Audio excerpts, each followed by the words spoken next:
Olá, camaradas futuros diplomatas. Estamos aqui para essa, digamos assim, uma breve apresentação, não é, do coaching primeira fase, né, desse curso coaching primeira fase, que a gente está lançando agora em abril.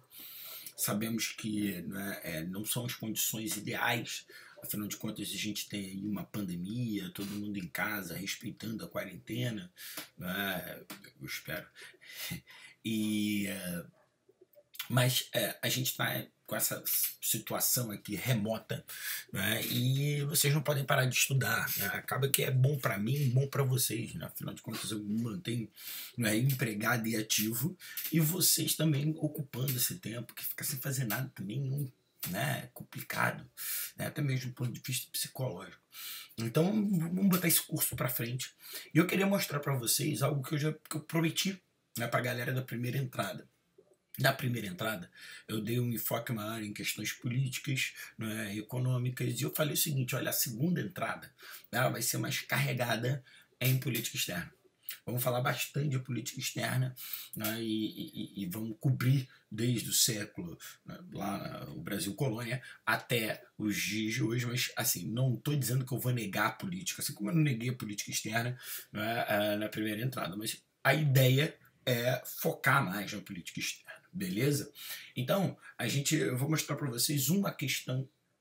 Você vai ter um modelo de questão, vou apresentar para vocês essas questões inéditas, né? E a gente vai trabalhando em cima disso, algumas coisinhas. Eu peguei aqui um período bem interessante, que é o período de consolidação do Império Brasileiro, o período que a gente chama de Tempo Saquarema, né, entre os anos 1850 e 1860. Né? Então vamos falar aqui do tempo Saquarema e vamos fazer 4 itens, uma questão. Né? Eu coloquei com relação ao período do Segundo Império, julgue certo ou errado os itens que se seguem. Então vamos lá. Eu tô sem óculos, né? E a letra tá pequenininha, ó. Vamos fazer um teste, tá? Teste para minha visão.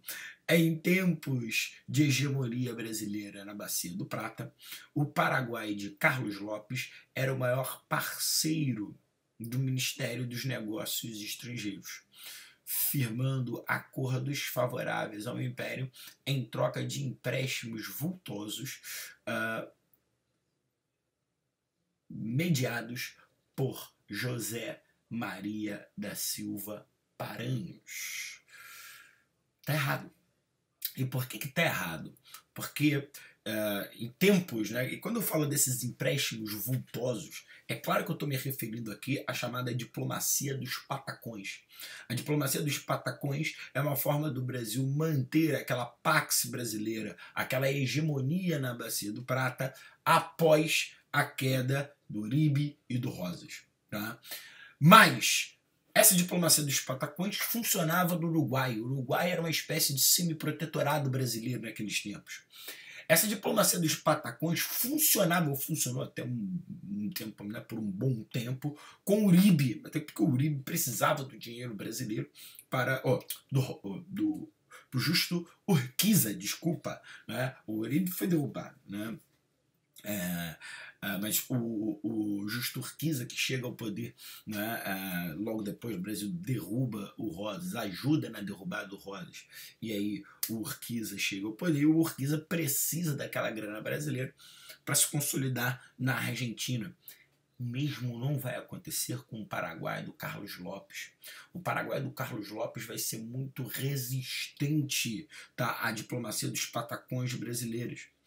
Um exemplo disso acontece em 1856. Em 1856, brasileiros e argentinos vão firmar um tratado de amizade e cooperação. Isso era muito comum, né, naquela década de 1850. A assinatura de tratados de amizade, comércio e navegação. Assinamos com o Uruguai, isso já caiu em TPS. Assinamos com a Argentina em 1856. Né, com o Uruguai foi logo depois da queda do Uribe e a chegada, né, dos colorados ao poder, né? Na Argentina foi em 1856, e quando a gente foi assinar um acordo com o Paraguai, nesse acordo com o Paraguai a gente estabelecia a livre navegação, né, nos rios Paraguai e Paraná, e a gente congelava por 6 anos aquela disputa territorial que existia ali entre os rios Apa e Branco. Né? Isso é uma disputa que a gente vai ter, a gente congela aquela questão, estabelece a livre navegação e fica todo mundo feliz. Só que nem todo mundo. O acordo foi assinado no Rio de Janeiro, mas tivemos dificuldades para esse acordo ser assinado lá no Paraguai. Tá? E o que vai acontecer é que nós vamos ter o Paranhos em 1859, então por isso que eu citei o Paranhos aí, ele é muito importante. Né? Se você puder, leia aquele artigo naquele livro dos... Como é que é o nome? Naquele livro que fala dos grandes nomes da política exterior brasileira, que são 3 volumes lançados pela FUNAG, esqueci agora, mas enfim, tem um artigo falando do Paranhos, é uma biografia do Paranhos bem interessante, os construtores da política exterior brasileira. Fugiu agora, mas enfim. Tem um artigo do Paranhos, é bem legal, que fala das ações dele no Prata na década de 1850. E uma das mais interessantes é essa missão Paranhos ao Paraguai em 1859, na qual ele consegue resolver esse problema e implementar o Tratado Comercial, o Tratado de Amizade, Comércio e Navegação de 1856, só vai ser referendado em 1859. Beleza? 2. Vamos lá. Diante do fracasso das colônias de parceria e a consequente proibição da imigração de prussianos ao Brasil, em 1859, diante dos maus tratos, né, que os prussianos eram submetidos aqui no Brasil, o governo da Prússia proíbe a vinda de prussianos para o Brasil. Isso acontece. Uma solução apresenta-se como alternativa à vinda de europeus. O comerciante Manuel de Almeida Cardoso traz 300 chineses de Singapura, inaugurando uma colônia sino-brasileira em Campinas. Sim, tem esse episódio. Esses chineses vêm para o Brasil, só que não vai ser apresentada como uma solução. Afinal de contas, não há permissão para a vinda de chineses. Então, esse vai ser um episódio esporádico, não vai ser uma alternativa. A vinda de chineses para o Brasil só vai acontecer na Primeira República.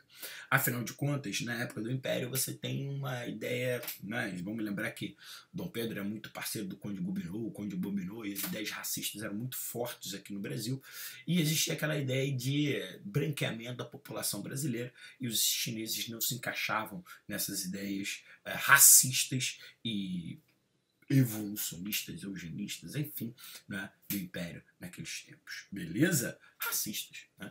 3. Ministro dos Estados Unidos no Rio de Janeiro, o general Webb rompe relações entre a pioneira República Americana e o Brasil, declarando o governo brasileiro, o governo imperial, bateu o governo imperial, sentindo que eu não consegui, né? Tendo que chegar mais perto. O governo imperial só é em conformidade com os atos de um agente que emprega de preferência a linguagem violência, o insulto e ameaça. Sim, o governo brasileiro vai responder de forma contundente. Né? O Webb rompe relações entre Estados Unidos e Brasil, só que quando chega em Washington, ele vai ser desautorizado. Né? E essas relações são retomadas, mas o Brasil foi muito firme na resposta ao Webb. Ok? 4. Em tempos, 4 e última, né? Até porque eu estou já no limite aqui. Em tempos de contestação ao Império, sendo o lançamento do Manifesto Republicano um símbolo, o Manifesto Republicano foi lançado no dia do aniversário de Dom Pedro, né, em 1870, né, exaltando a implementação da República na França, né, a Terceira República Francesa. O Império do Brasil rejeita a cessão de asilo a líderes da malograda Comuna de Paris em maio de 1871. Tá errado, porque mesmo em meio a toda essa confusão, ao lançamento, né, do Manifesto Republicano, críticas à escravidão, o governo brasileiro vai aceitar a vinda de alguns líderes da Comuna de Paris. Ok? Então, ficamos por aqui. Espero ver vocês no coaching. Abraços. Tchau, tchau.